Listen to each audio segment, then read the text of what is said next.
하나님의 은혜가 오늘 예배 참석한 성도 여러분들이 함께 하시기를 예수님의 이름으로 축복합니다.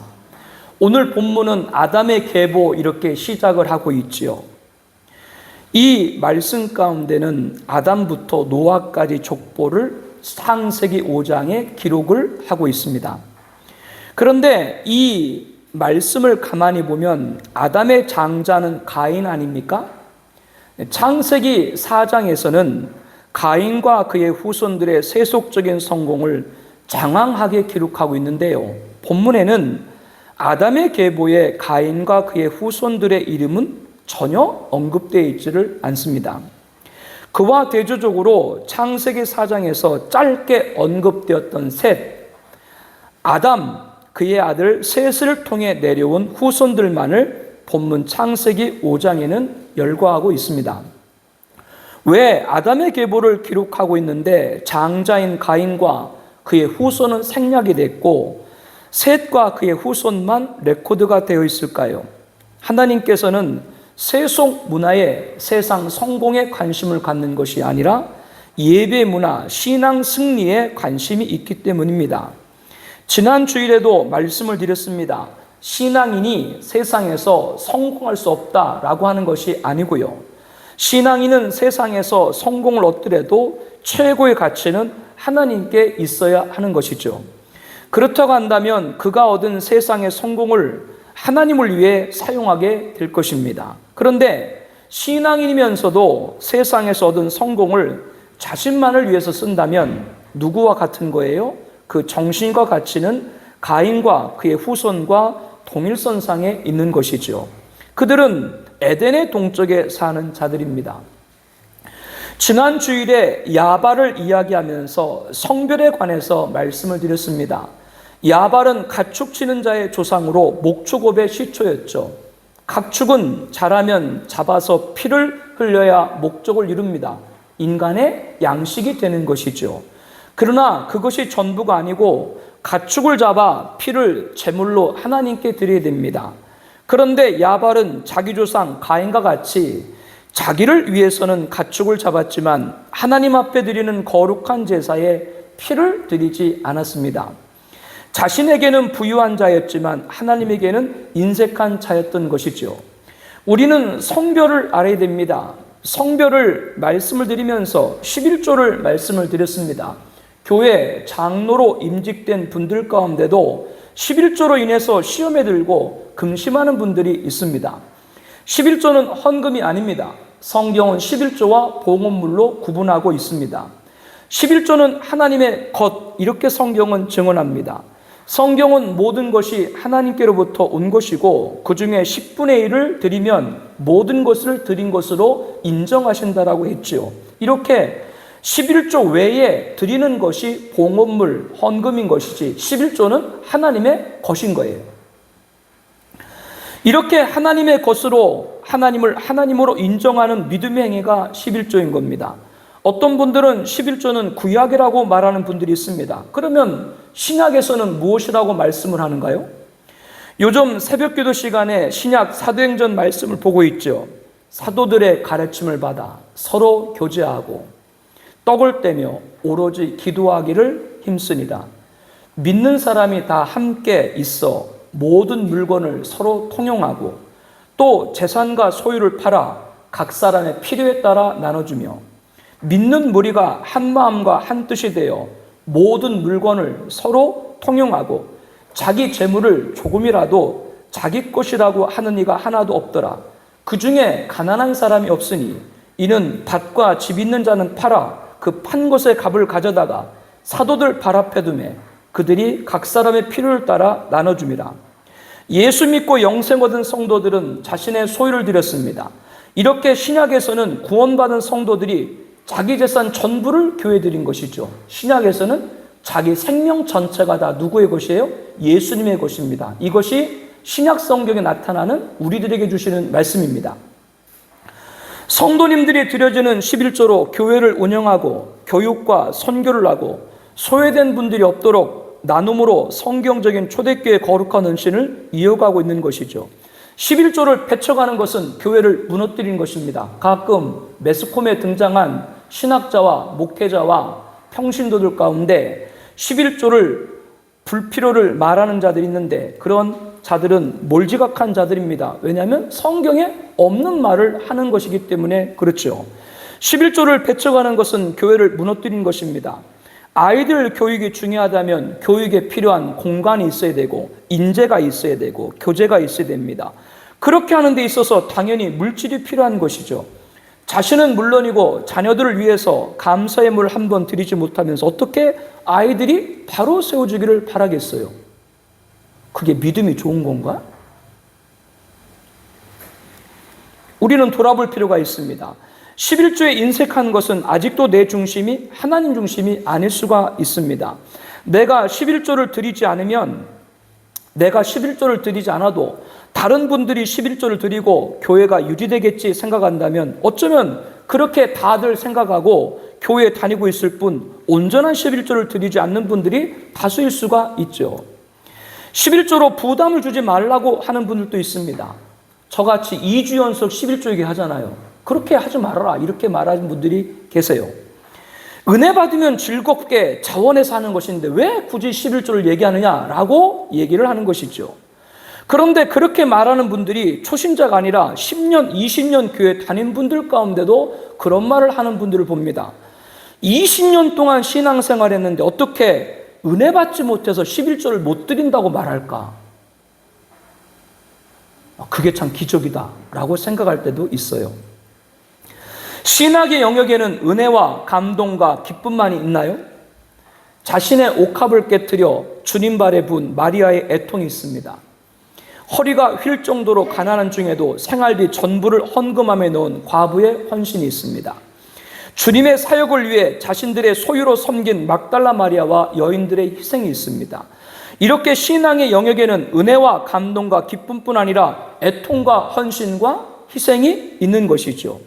두 영역이 함께할 때 균형 있고 건강하고 아름다운 신앙생활을 할 수가 있는 겁니다. 그러나 신앙의 영역에서 은혜와 감동과 기쁨만 찾는다면 그 사람은 자기라는 우상, 자기라는 미신, 자기라는 그러한 무속 신앙을 갖고 있는 것이 아닌가 우리는 잘 자성을 해야 됩니다. 우리는 하나님을 믿는 자로서 하나님께 애통과 헌신과 희생을 드릴 때 우리 이성으로 헤아릴 수 없는 하나님의 역사를 보게 되고 비로소 하나님의 신앙 안에서 진정한 은혜와 감동과 기쁨을 체험하게 될 것입니다. 그럼에도 11조에 관해서 부정적인 시각과 도외시라는 견해와 믿음과 별개로 여기려고 하는 경향은 못 드리는 것이 아니고 안 하고 싶은 이유를 100가지를 갖고 무장하고 있는 거죠. 이것은 굉장히 우려스러운 일입니다. 책임과 권리가 있습니다. 의견은 많은데 예물이 없다라고 하는 것은 권리만 내세우는 것이지 책임이 없는 사람인 거예요. 주님의 가르침처럼 보물이 있는 곳에 마음이 있고 내가 말씀을 받는 제단에 물질을 드릴 때 나의 교회가 되는 것입니다. 그렇지 않으면 마당만 밟은 자, 교회를 다니는 사람 수준에 머무를 수 있는 것이죠. 우리는 100가지 말보다 먼저 하나님의 것을 성별하여 드리기를 소망하고 교훈하며 축복합니다. 물질은 항상 부족해요. 수입이 있으면 바로 11조를 드려야 됩니다. 그렇지 않으면 여기저기 지출로 빠져나갑니다. 여러분, 앞으로 여러분 환경이 좋아질 거다? 물질이 여유가 있을 거다? 10년 전에도 그렇게 생각했죠. 지금은 앞으로는 여유가 있을 것이다? 전혀 생각지 않는 일로 금전적인 손해를 보거나 자주 병원에 가야 되는 상황이 발생하거나 배우자와 자녀들이 갖가지 문제로 얽히고 설켰을 때 이러한 일들이 있을 때 중보를 하는데요. 11조를 결단하지 못해서 물질들이 새어나가는 경우를 보기도 합니다. 물질이 부족한 가운데도 하나님의 것 성별할 때 하나님이 일하시는 것이죠. 그렇지 않으면 자기에게만 쌓고 하나님에게는 가난한 에덴의 동쪽에 사는 가인과 그의 후손의 가치와 정신에 있게 됩니다. 우리는 에덴의 동쪽에 사는 자들이 아니라 여호와의 이름을 부르는 자들입니다. 하나님의 것을 성별하여 성경의 정신 가치를 가져야 될 줄로 믿습니다. 하나님이 책임지는 삶인 것이죠. 그러므로 가인과 그의 후손으로 상징되는 하나님을 떠난 자들은 오늘 또 에덴의 동쪽에 사는 자들에게 하나님의 뜻이 이루어지는 것이 아닌 것이죠. 셋과 그의 후손으로 상징되는 여호와의 이름을 부른 자를 통해서 하나님의 뜻을 이루고 계신 겁니다. 그러므로 아담의 계보를 기록하면서 가인과 그의 후손은 전혀 언급이 없고 셋과 그의 후손만 언급되어 있는 겁니다. 저와 여러분들, 우리 가정, 우리 모든 가족들이 이 계보에 오르기를 축복합니다.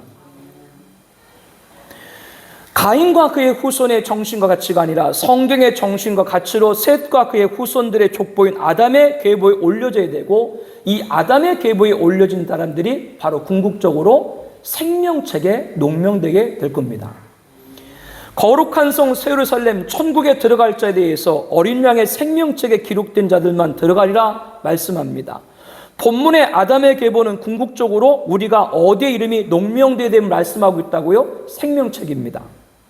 이 세상에서 성공과 명예와 권좌를 누렸어도 가인과 그의 후손들이 얼마나 성공했습니까? 얼마나 명예를 얻었습니까? 얼마나 떵떵거리며 권좌를 차지했습니까? 그러나 그 마지막이 생명책에 기록되지 않았다면 그 사람은 주님이 부자를 가리켜 말한 어리석은 자일 수밖에 없는 거죠.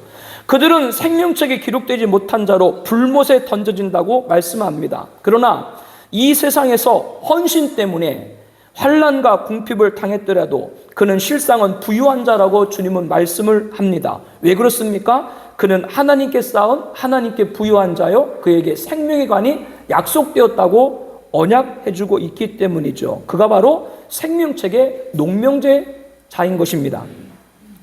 그렇다고 한다면 저와 여러분이 오늘 아담의 계보를 보면서 셋과 그의 후손의 족보를 보면서 우리는 궁극적으로 적시될 것은 생명책이구나 다시 한번 상기하고 확신했다면 지금 이 세상에서 어떤 삶을 살아야 하는가라는 것이죠.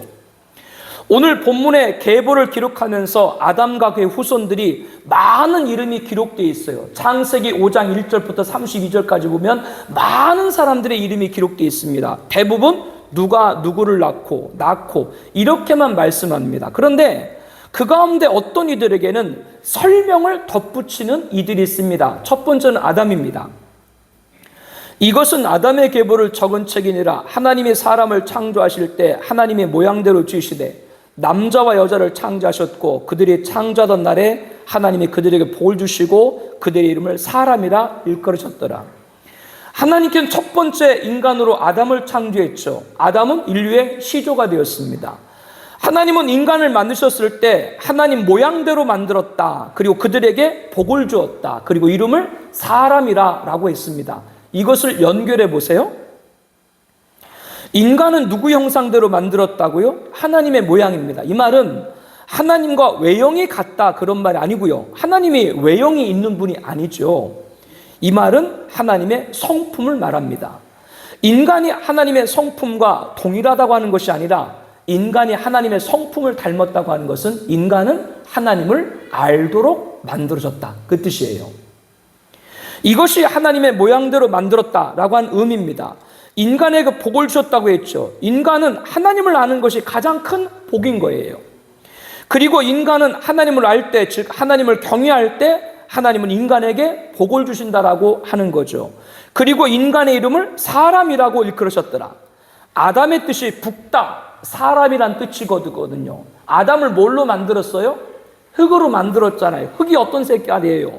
붉은 색깔이죠. 그 뜻이 북다, 사람 이런 뜻이에요. 그러면 연결을 해보면 이 세 단락을요, 하나님이 인간을 만드셨을 때 하나님 모양대로 만들었습니다. 그 의미는 하나님을 알도록 만드셨다는 것입니다.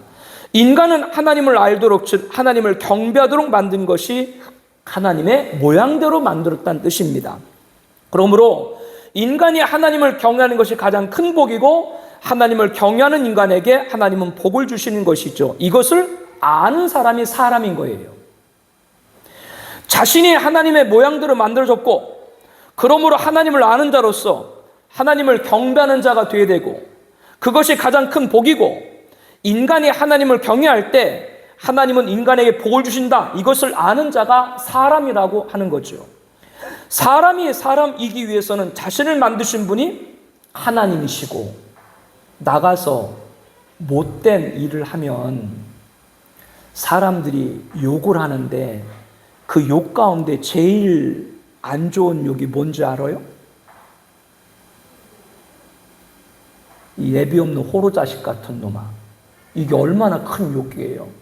우리는 애비 없는 자식이 아니에요. 우리를 만드신 분은 하나님이에요. 하나님이 나를 만들었다는 걸 알 때 그게 사람인 거예요.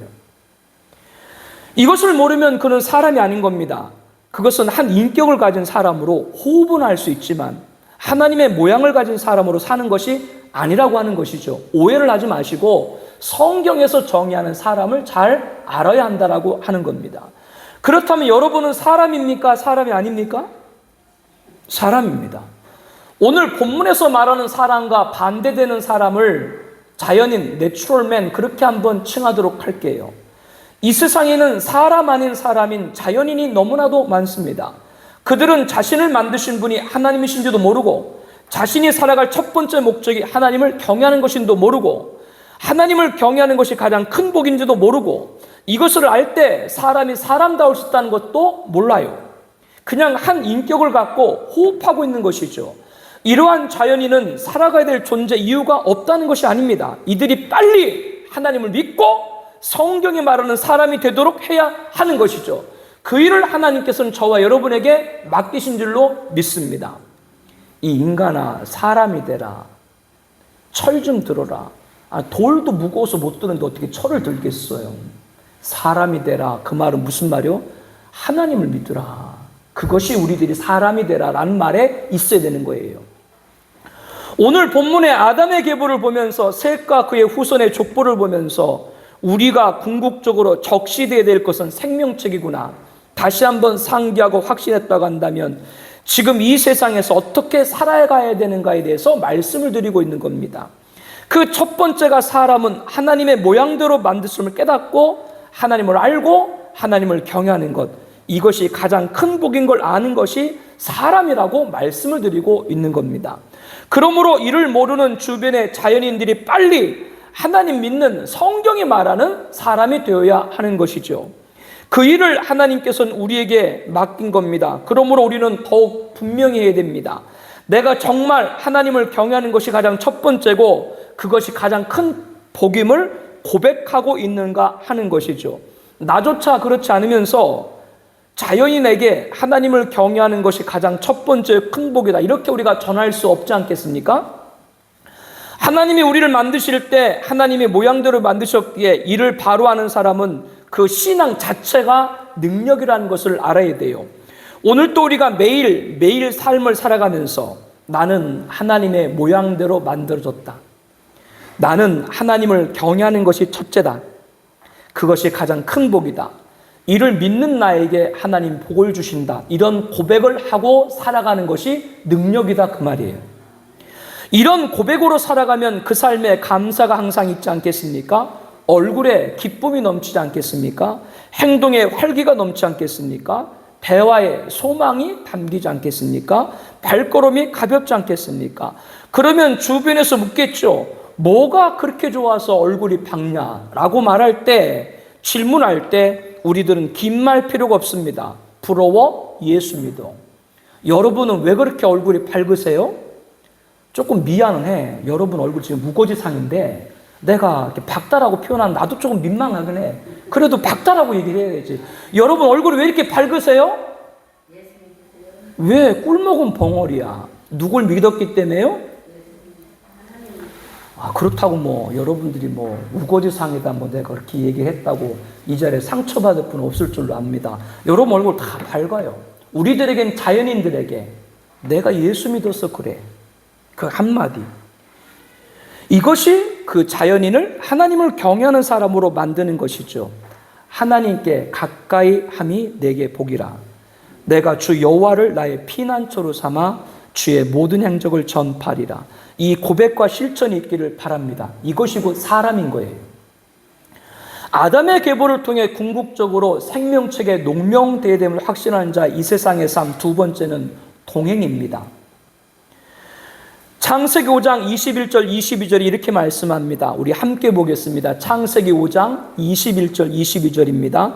에녹은 65세에 무드셀라를 낳았고 무드셀라를 낳은 후 300년을 하나님과 동행하며 자녀들을 낳았으며, 이 말씀에 등장한 에녹은 300년을 하나님과 동행했다라고 말합니다. 에녹이 하나님과 300년 동안 동행했다고 하는데, 그렇다고 오늘 본문에 열거된 다른 사람들을 에녹만 하나님과 동행하고 다른 사람들은 동행하지 않았다, 그렇게 말할 수는 없죠. 여기에는 다 하나님과 동행한 사람들이 기록되어 있는 것이죠. 그런데 에녹은 좀 더 특별한 하나님과 동행이었습니다. 그것은 하나님과만 동행한 사람이었습니다. 무슨 말씀입니까? 많은 사람들이 하나님을 믿는다고 합니다. 하나님을 믿는다고 하는 것은 하나님과 동행한다고 하는 말인데, 그런데 하나님과 동행만 아니라 다른 것과도 함께 동행을 하려고 하는 것이죠. 하나님과 동행하면서도 여전히 세상의 여러 가지들과 함께 동행을 하려고 해요. 그러한 관점에서 에녹은 정말 하나님과 동행, 바꿔 표현하면 하나님과만 동행한 사람입니다. 어떻게 확신할 수 있습니까? 에녹이 하나님과 동행하더니 하나님이 그를 데려가심으로 세상에 있지 아니하더라. 에녹은 죽임을 당하지 않고 살아있는 상태 그대로 들림받아서 변화되어 천국에 입성했습니다. 이러한 에녹의 마지막을 보았을 때 그는 정말 일생 동안 오직 하나님과만 동행했다고 하는 것을 유추할 수가 있는 것이죠. 그렇다고 한다면 오늘 우리들은 하나님과 동행하고 있는가, 아니 하나님과만 동행하고 있는가 생각해 봐야 됩니다. 오늘 본문의 아담의 계보를 보면서 우리는 궁극적으로 생명체에 농명되어야 된다는 것을 확신해야 된다고 말씀을 드렸습니다.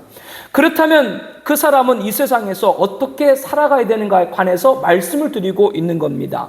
그 두 번째로 동행에 관해서 전하고 있죠. 누구와의 동행이어야 된다고요? 하나님입니다.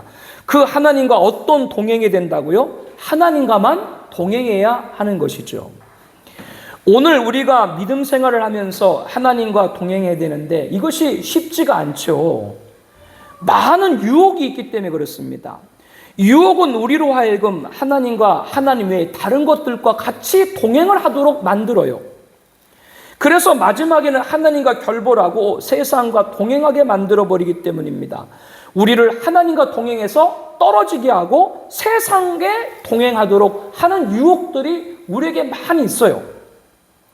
요한일서 2장 16절에 이는 세상에 있는 모든 것이 육신의 정욕과 안목의 정욕과 이생의 자랑이니 다 아버지께로부터 온 것이 아니요 세상으로부터 온 것이다. 여기 말씀에 세 가지가 나오는데요. 육신의 정욕, 안목의 정욕, 이생의 자랑. 이 세 가지는 세상으로부터 오는 것이다 라고 말합니다. 그러므로 이 세 가지는 세상이 원하는 겁니다. 세상이 좋아하는 겁니다. 곧 세상이 우리에게 유혹의 손길을 뻗치는 것들이죠. 육신의 정욕, 소유욕을 말합니다. 소유욕인 무엇을 말하니까 어떤 거든지 갖고 싶어하는 욕망이죠. 그러나 소유욕은 원하는 것을 갖게 되었다고 해서 만족되지 않습니다. 소유욕은 즐기면 즐길수록, 가지면 가질수록 더 갖고 싶어하는 무서운 욕망인 것이죠. 이것이 유혹입니다. 이 매력이 얼마나 대단한지 모릅니다. 이 세상에서 솔로몬만큼 금은 보화를 많이 가지고 살았던 사람이 없습니다. 그의 부귀영화는 전무후무하다고 성경에 기록하고 있습니다. 어떤 경제학자는 솔로몬 당시 시대와 오늘날 시대를 비교할 때 솔로몬이 가진 재물에 관해서 마이크로소프트 창업자인 빌 게이츠의 600배에 달한다라고 말하는 것을 보았습니다. 이렇게 솔로몬은 원하는 것은 무엇이든지 다 손에 놓은 사람입니다. 그것을 쌓아놓고 살았던 사람입니다. 그러나 그가 원하는 대로 모든 것을 다 하고 나서 뭐라고 말했어요? 은을 사랑하는 자는 은으로 만족하지 못하고 풍요를 사랑하는 자는 소득으로 만족하지 아니하도다. 이것이 헛되도다. 끝이 없다고 하는 것이죠. 그러므로 소유욕에 한번 빠져들었다면 끝까지 끌려가는 겁니다. 결국에는 아무것도 얻지 못하고 파산하도록 만드는 것이 소유욕이죠.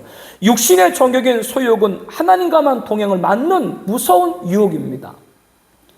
그 다음에 안목의 정욕은 무엇입니까? 눈으로 보고 즐기는 겁니다. 일종의 쾌락욕이라고 할 수 있죠. 오감을 통해서 즐기기를 원하고 만족하기를 원하는 쾌락욕도 얼마나 무서운 것인지 모릅니다. 한 번 즐겼다고 만족합니까? 그렇지 않습니다. 즐기면 즐길수록 더 큰 것을 원하죠. 한번 작은 쾌락을 맛보았으면 끝없이 끌려가는 겁니다. 이 점이 참 무서운 겁니다. 끝없이 끌려간다라고 하는 거예요. 이것이 안목의 정욕입니다. 솔로몬이 자기 주변에 미녀를 얼마 두었는지 여러분 아세요? 우리는 익히 잘 알고 있습니다. 1000명입니다. 계산이 잘 안 나와요. 그것도 공식적으로만 1000명이니까 비공식적으로 하면 몇 명인지도 잘 몰라요. 보기에 아름답고 마음에 들면 언제든지 자기 옆에 데려갈 수 있는 권한을 가지고 즐기고 산 사람이죠. 여자를 그렇게 많이 거느렸다고 하는 것은 다른 것들도 하고 싶은 대로 다 누려보았다는 말이 되겠죠. 솔로몬은 즐겨보지 않은 것이 하나도 없습니다. 그가 즐겨보지 않은 것이 무엇이 있습니까? 온갖 부귀영화를 다 누려봤지만 끝이 없습니다. 그리고 나서 뭐라고 했을까요? 모든 만물이 피곤하다는 것을 사람이 말로 다 말할 수는 없나니 눈은 보아도 족함이 없고 귀는 들어도 가득 차지 아니하도다. 눈은 보아도 족함이 없고 귀는 들어도 가득 차지 아니하도다. 안목의 정욕, 쾌락욕, 이것은 하나님과만 동행을 막는 무서운 유혹입니다. 그 다음 이생의 자랑은 무엇입니까? 이것은 과시욕입니다. 자기가 얻은 명성, 쌓은 부, 잘난 것, 똑똑한 것 가지고 무대 기조를 발휘해서 사람들 앞에 자랑함으로써 다른 사람 길을 꺾어놓는 것이죠. 그렇게 하셨어요? 당해보셨어요? 이전 목사도 껌뜯하면 자기 잘생겼다고 얘기하잖아. 사람은 누구에게나 과시욕, 즉 무대 기질이 있어요. 사람들 눈을 끌어서 자기를 한번 과시해 보려고 해요. 얼마나 많은 사람들이 부어란 맛이라 해야 됩니까? 노세 젊어서 노세, 젊은 사람도 놀고 인생 60부터 지금은 8, 90부터 라고 하면서 노인들도 놀고 수많은 사람들이 자신의 힘과 멋과 돈을 힘껏 과시하지 않습니까? 허파에 바람든 여인들 형태를 보세요. 유명 메이커가 뭐 그렇게 대단한 것이라고 동의합니까? 남자를 보세요. 자기 사랑하는 여인 앞에 놓고 말하잖아요. 당신을 오늘 교수형에 처하겠소. 내 심상을 뺏어갔으니까. 이런 거 안 했어요? 여러분 남편들은? 그런 거 안 해요? 그래서 여러분 넘어갔잖아 다. 야, 내가 지금은 중형이지만 결혼 몇 년에 내가 대형 탄다. 그리고 10년이면 내가 벤츠고 너한텐 포르쉐 내가 선물한다. 신혼여행은 괌 사이판이지만 결혼 몇 주년 몰타, 10주년 미주에서 유럽 내가 다 한번 돈다. 이렇게 오빠 믿어. 이렇게 말하는 남자들 주변에서 있죠. 한껏 객기를 부리며 과시를 하지 않습니까? 오죽하면 폼생폼사란 말이 있겠어요. 이제도 너희가 허탄한 자랑을 하니 그러한 자랑은 다 악한 것이라. 야고보서 4장 16절에 말합니다. 살아가면서 얻은 결론이 있죠. 살아가는 것은 자기 뜻대로 되지 않는 것이다. 그러면도 사람들은 자기 악함에도 모르고 자랑한다. 그래서 솔로몬은 이렇게 말합니다. 내가 해 아래에서 행하는 모든 일들을 보았노라. 보라, 모두 다 헛되이 바람을 잡으려는 것이로다. 그럼에도 깨닫지 못하는 이생의 자랑인 과시욕은 하나님과만 동행을 막는 무서운 유혹입니다. 이렇게 소유욕이나 쾌락욕이나 과시욕 같은 것들은 굉장히 아름다운 매력을 가지고 있기 때문에 정신을 차리지 않으면 금방 그쪽으로 마음이 쏠리게 됩니다. 그 유혹에 빠지게 됩니다. 세상의 마음을 빼앗기는 것은 하루아침에 우연히 발생하는 것이 아니고요. 하루아침에 갑자기 일어난 사고가 아니고요. 하나하나 여기에 빠지다 보게 되면 빠져나올 수 없게 되는 것이죠. 결국 하나님과 멀어질 수밖에 없도록 만든 유혹들입니다. 이 세상에 있는 모든 것이 육신의 정욕과 안목의 정욕과 이생의 자랑이니 다 아버지께로부터 온 것이 아니요 세상으로부터 온 것이로되. 그 다음 절에 뭐라고 말씀하냐면요, 이 세상도 정욕도 지나가되 오직 하나님의 뜻을 행하는 자는 영원히 거하느니라. 하나님의 뜻을 행하는 자는 영원히 거하느니라. 그렇기 때문에 우리들은 하나님과만 동행해야 된다라고 하는 거죠.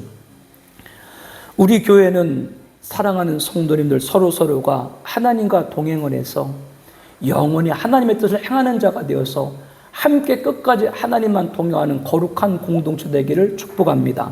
여러분 가족이 그렇게 되기를 축복합니다.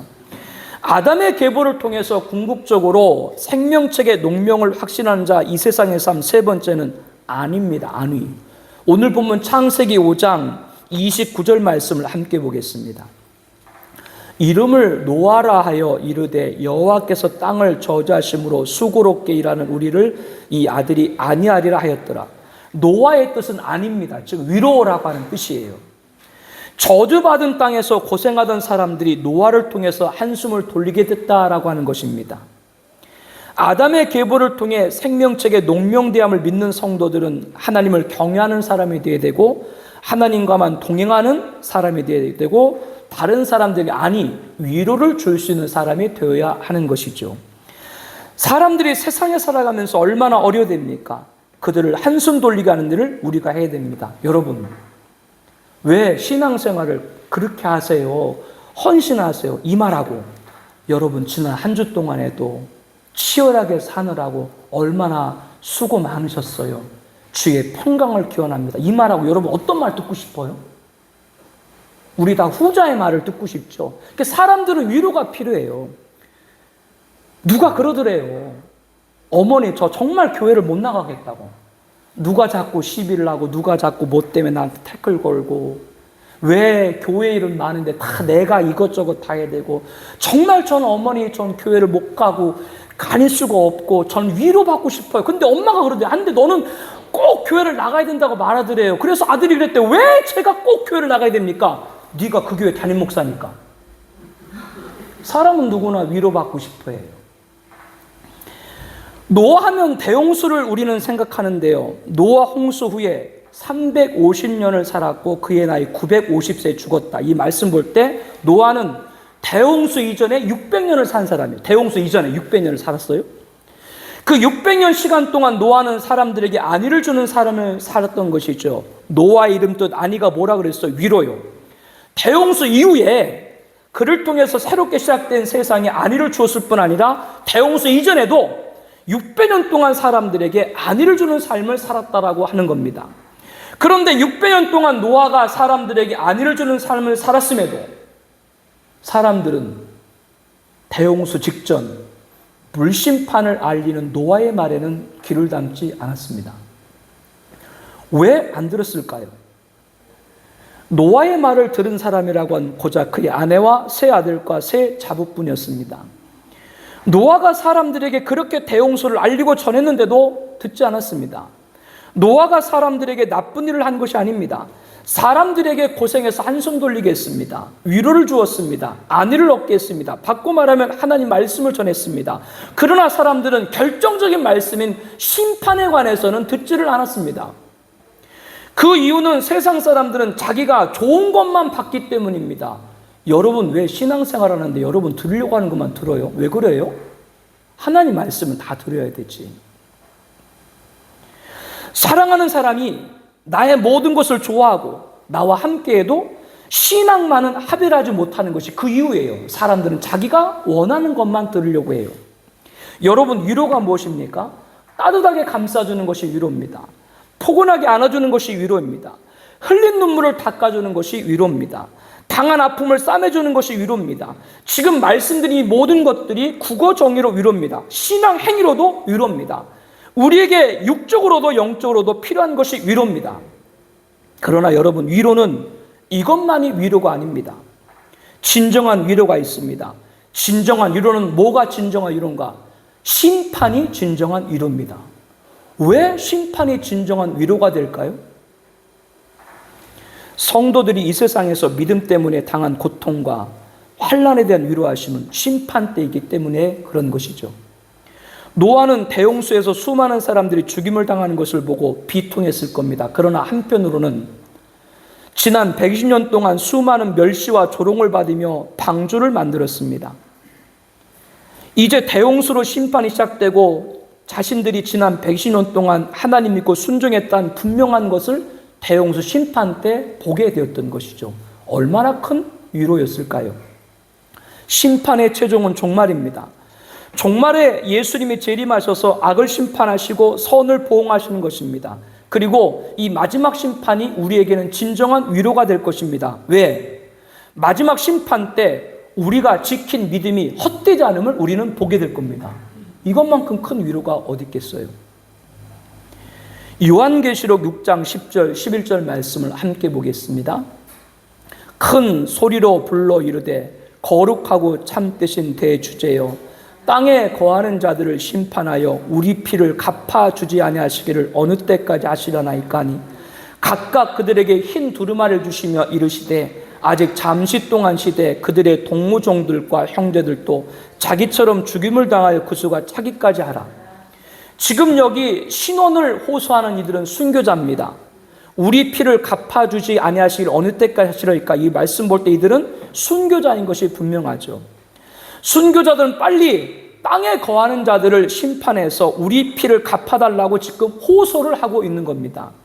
이 간청을 들은 하나님은 그들에게 흰 두루마리를 주시면서 아직 잠시 동안 시대 그들의 동무종들과 형제들도 자기처럼 죽임을 당하여 그 수가 차기까지 하라. 순교자의 동무는 누구예요? 순교자를 가리키는 거죠. 하나님께서 정하신 순교자가 있는데 그 순교자 수가 다 찰 때, 의로운 피가 다 찼을 때 심판하신다라고 말씀을 하는 것이죠. 이 말씀을 하시고 요한계시록 19장 2절에 이렇게 말씀합니다. 우리 함께 말씀 보겠습니다. 그의 심판은 참되고 의로운지라, 음행으로 땅을 더럽게 한 큰 음료를 심판하사 자기 종들의 피를 그 음료손에 갚으셨도다. 요한계시록 6장에서는 순교자들이 자신의 핏값을 갚아달라고 신원을 하고 있지요. 19장에 와서 하나님이 심판하심으로 자기 종들의 피를 그 음료손에서 갚았다라고 말씀합니다. 예수님 재림 때 최종적인 심판을 말씀하고 있는 것이죠. 그러면 이 순간 예수님 재림하셨을 때 순교자들이 자신들의 생명을 빼앗은 대적자들의 심판을 받는 모습을 보면서 위로를 받지 않겠습니까? 내가 정말 이 세상에서 피 흘리면서까지 지킨 믿음의 승리함을 보고 위로를 얻지 않겠습니까? 그러므로 진정한 위로는 심판인 거예요. 그 심판에 빠지지 않고 건진받는 것이 진정한 위로인 것이죠. 우리가 전하는 위로에 이런 심판에서 건진받게 하는 간절함이 있어야 될 줄로 믿습니다. 노아가 전한 위로는, 진정한 위로는 심판을 당하지 않게 하기 위함이었습니다. 오히려 심판에서 자기가 이 세상에서 눈물로 믿음을 지킨 것이, 승리함을 보는 것이 위로라고 하는 거죠. 지금 우리가 살고 있는 이 세상은 종말을 향해 가고 있다는 것을 부인할 수가 없습니다. 그렇다면 우리의 진정한 위로는 인간적인 위로함에만 머물러서는 안 됩니다. 그가 마지막 날에 심판당하지 않고 그 심판에서 자기의 신앙이 옳았음을 목도하는 위로를 얻게 됩니다. 저와 여러분은 그날에 이 세상에서 믿음을 지킨 것이 옳았다는 것을 반드시 보게 될 겁니다. 그게 주님의 위로죠. 오늘 우리들은 예배를 드리고 양화진에 있는 외국인 선교사 묘원을 탐방할 겁니다. 거기서 볼 거예요. 우리는 무엇을 보게 됩니까? 사람이 사람다운 건 하나님을 경외하는 것이 이런 것인가를 보게 될 겁니다. 거기서 우리는 보게 될 겁니다. 거기서 우리는 무엇을 보게 될 겁니까? 거기서 우리들은 하나님과 동행한 사람은 이렇게 살았구나 하는 걸 보게 될 겁니다. 거기서 우리는 보게 될 겁니다. 순교자, 또 거룩한 헌신으로 살아간 그 사람들이 이 땅에 죽고 저 영원한 나라에서 주님의 위로를 받구나, 이것을 우리들은 확인하게 될 것입니다. 오늘 사랑하는 우리 모든 가정의 가족들이 이런 은혜가 있기를 축복합니다. 우리 교회 공동체 가족들이 이런 은혜가 있기를 축복합니다. 우리 함께 기도하겠습니다. 우리 주보사에 간지 있죠? 거기 기도 제목이 있습니다. 아담의 계보는 궁극적으로 어린 양의 생명책에 이름이 기록된 자가 됨을 알았습니다. 생명책에 농록된 자는 자기에만 쌓고 하나님에게는 가난한 가인과 그의 후손의 정신 가치를 버리고 여호와 이름을 부르는 성경의 정신 가치로 하나님의 것을 성별할 수 있어야 됩니다. 그렇게 드릴 수 있게 하여 주시옵소서. 우리 5가지 기도 제목 있죠? 우리 통성으로 합심해서 간절히 기도하겠습니다.